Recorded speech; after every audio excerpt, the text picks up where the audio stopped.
It is crucial now that the government impose a moratorium on prosecutions against those attempting suicide, says a lawyer.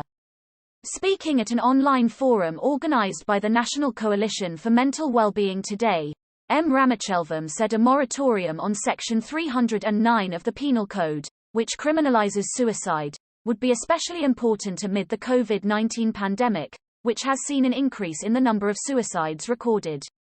Noting that repealing Section 309 may take time as it would have to go through the Dewan Rakyat, Dewan Negara and then be signed off by the Yang di-Pertuan Agong, the lawyer pointed out that imposing a moratorium is an executive decision which need not go through Parliament.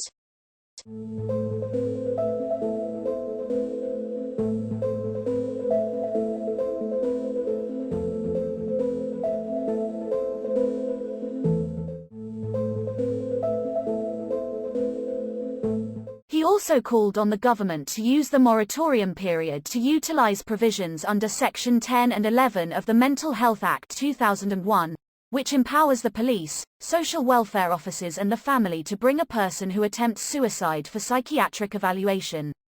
In a written parliamentary reply last December, the Prime Minister's department said the Attorney General's chambers is considering sending those who have attempted suicide to seek therapy at medical facilities instead of treating them as criminals.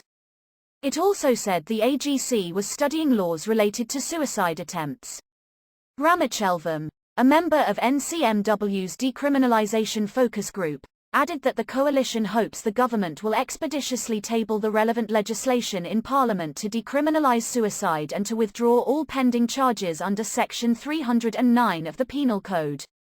Stressing that studies have shown that criminalising suicide has had no effect on the suicide rate, Ramachelvam said other countries had not recorded any significant increase or decrease in suicides after they had ceased to treat it as a crime. NCMW is an initiative started by Rotary Malaysia and other NGOs last August aimed at providing sustainable solutions to the long-term mental health issues surrounding COVID-19.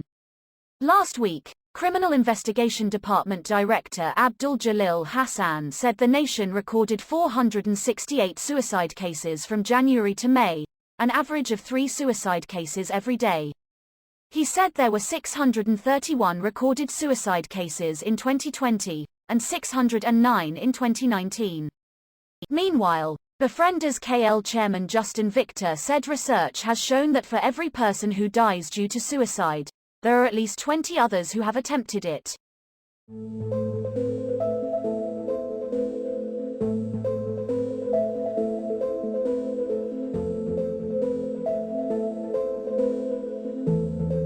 Befrienders KL operates a 24-hour helpline for people with emotional problems and who have suicidal thoughts.